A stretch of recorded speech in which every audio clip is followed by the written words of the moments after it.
Friends, তাড়াতাড়ি উঠে পড়ো। কী করছো তোমরা? ঘুম থেকে এখনও ওঠোনি?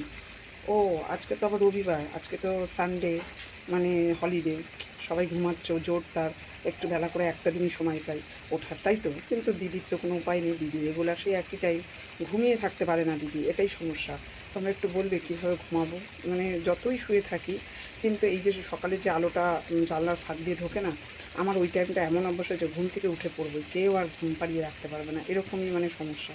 তো আজকে সকালে একটা লেটেস্ট জিনিস রান্না করেছি, অনেকেই ভালোবাসে, এই সিজনের তো একদম ফেভারিট। কী দেখো, তোমাদেরকে দেখাচ্ছি। তো এই দেখো কী করছি, তোমাদেরকে বললাম রান্না করছি সর্ষে ইলিশ।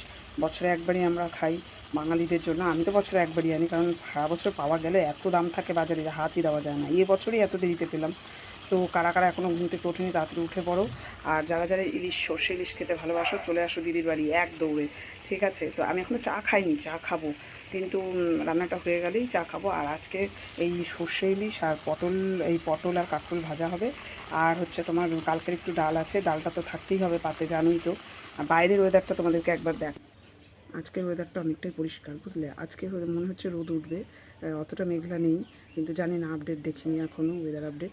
আজকে পরিষ্কার আছে, তোমরা কতটা দেখতে পাচ্ছ জানি না, কিন্তু পরিষ্কার আছে। তো তাড়াতাড়ি উঠে পড়ো কিন্তু ঘুম থেকে, অনেকটা বেলা হয়ে গেল। আর বেশি বকবো না, বকবক করবো না, এখানেই রাখছি।